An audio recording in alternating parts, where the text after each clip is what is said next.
শুভ সকাল বন্ধুরা, আশা করি সবাই ভালো আছো, সুস্থ আছো। আমি সকাল সকাল ছাদে চলে গেছি। ঘরে অনেক ঠান্ডা লাগতেছিল। রোদে বসি শাকগুলা ধুয়ে নিচ্ছিলাম। চিন্তা করলাম যে গায়ে একটু রোদও লাগবে, আমার শাকগুলা ধোয়া হয়ে যাবে, আর শাকের জলগুলা তো আমি গাছে দেব, আমার কষ্টও কম হবে। বালতিত করে তো আমি গাছে জল দিই, তো ভালো জল তো দেওয়া মানে সবসময় দিই। তো চিন্তা করলাম যে শাকের জল যেহেতু ঘর থেকে না নিয়ে ছাদে গিয়ে রোদে বসে শাকগুলো ধুয়ে ফেলবো আর জলগুলো গাছে দিয়ে দেব। এই জন্যেই ছাদে বসে বসে রোদ খাওয়ার জন্যেই শাকগুলো বসে বসে ধুইতেছিলাম। শীতও কম লাগবে এই জন্য। আর এই শাকগুলো না এমন টেস্ট হয়েছে, আমি পুঁটি মাছ দিয়ে রান্না করছিলাম, খুব মজা হয়েছে শাকগুলা। লাল শাক তো কালারটাও অনেক ভালো ছিল। দেখো গাছে জল দিয়ে দিচ্ছি। আর কয়দিন শীতও পড়ছিল, অনেক শীত পড়ছিল। আমার বাগানের এই পাশটা একটু রোদ কম লাগে। হ্যাঁ, ওইখানে কিছুক্ষণ রোদ লাগে চতুর্দিকে, চারিদিকে একটু কম লাগে, এখান দিয়ে একটু রোদ বেশি লাগে। এই জন্য এখানে বসি, আমি ভাতও খাই, অনেক সময় কাজ করি, বেশিরভাগ সময় একটু বসি, এখানেই বসি, এখানে রোদ লাগে এই জন্য। তো দেখো শাকগুলা এক এক করে সবগুলা ভালোভাবে পরিষ্কার করে নিচ্ছিলাম। আর শাকে তো প্রচুর বালু থাকে, এখন শাক সবজিতে বালু থাকলে তো সমস্যা, মাটি যদি থাকে তাহলে আরেক হিসাব, ধুইলে চলে যায়। বালু কিন্তু শাকের সাথে লেগে থাকতেই পারে, এই জন্য ভালোভাবে পরিষ্কার করে ধুইতে হইতেছে। আর বাতাস, মানে কি যে বাতাস হচ্ছে, যার জন্য মানে গায়ে কম লাগতেছে। বাতাসের কারণে শালটা পরেছিলাম, অনেক বাতাস দেখতেছো, বাতাস।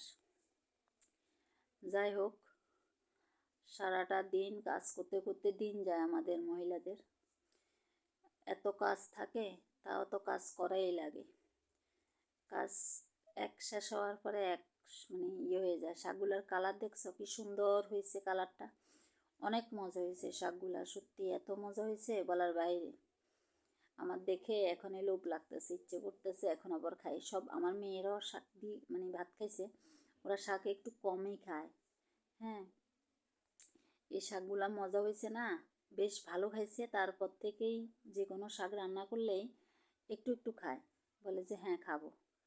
তো যাই হোক, দেখো এই যে পুঁটি মাছ, তারপর বিভিন্ন রকমের মাছ দিয়ে আমি শাক রান্না করছি। আবার কিছু মাছ আমি পেঁয়াজ দিয়েও রান্না করছি, ওইটা আর শেয়ার করি নাই। আসলে কাজের মাঝে না সবসময় ভিডিও করতে খেয়াল থাকে না, একটু একটু মিস হয়ে যায়। তো কী আর করবো, কিছু তো আর করার নাই। এত মজা হয়েছে শাকগুলো, আর কি বলবো। পিঠার জন্য একদিনে একসাথেই অনেকগুলো পিঠা তো আর করা যায় না, এই জন্য কিছু করে ফ্রিজে রাখলাম। এগুলো কিন্তু একটু একটু করে ওই যে নাস্তা খাওয়ার আগে পরে এইভাবে করে করে ফ্রিজে রাখতেছিলাম। তো রান্নাবান্না শেষ করে আবার বানাবো, এখন একটু ফ্রিজে রাখি দিলাম, ঘর গুছাবো, সময় লাগবে। তারপরে আবার দেখো মানে পরে আবার বসে গেলাম কাজ শেষ করে পিঠা করার জন্য। আবার রুটি করতে হয়, মেয়েরা রুটি খায়। তো যাই হোক, পিঠাগুলো রান্না করতে তো সময় লাগবে, এই জন্য পিঠাগুলো রান্না আর দেখাই নেই, কারণ অনেকটা বড় ভিডিও হয়ে যাবে রান্না করার জন্য, আর দেখাইলাম না। যাই হোক, এটা তো আরও পিঠা বানাইতে হবে, সময় লাগবে। ফ্রিজে রেখে দিয়েছিলাম আমি, পরে বাকিগুলো যেটুক পাচ্ছি একটু করছি। তারপরে দেখো বাদামগুলো নিয়ে রীতিমতো কাড়াকাড়ি লাগতেছিল।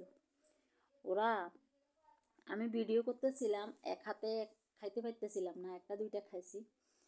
আমার মেয়েরা দোনোটা বাদাম পাই, ওরা বসে বসে খাচ্ছে, দুইজনেই দেখো হাড্ডাহাড্ডি লড়াই লাগছে বাদাম নিয়ে।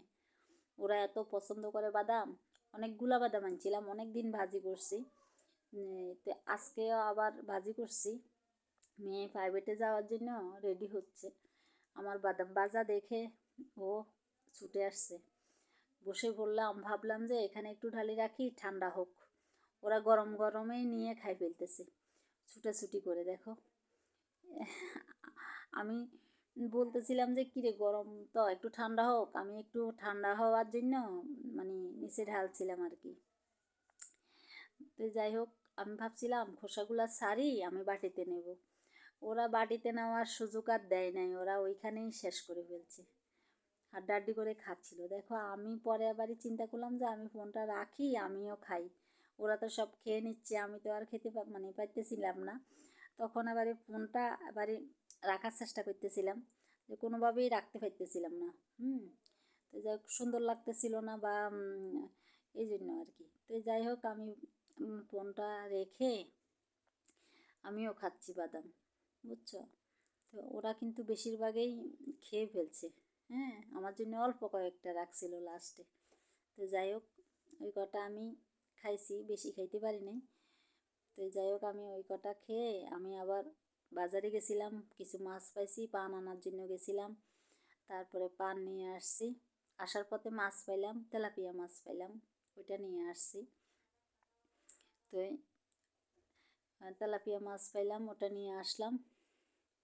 এরপরে মাছগুলা, এত শীতের মাঝে মাছ কাটতে কি ইচ্ছে করে বলো, এত শীত লাগতেছিল, অনেক কষ্ট করে মাছগুলো কাটছি। তো যাই হোক, বেশি আনি নাই, কারণ বাজার তো কাছেই আছে, কম কম আনি আর কি। রাতে আবার মাছ একটু রান্না করছি, বেশি রান্না করি নাই। আগের তরকারিও ছিল, মাছগুলো ভালোভাবে লবণ দিয়ে ধুয়ে নিচ্ছিলাম। ভালো লাগলে লাইক কমেন্ট সাবস্ক্রাইব করো, পাশে থেকো, ভিডিও দেখো, সবাই লাইক করো। সবাই তো আর লাইক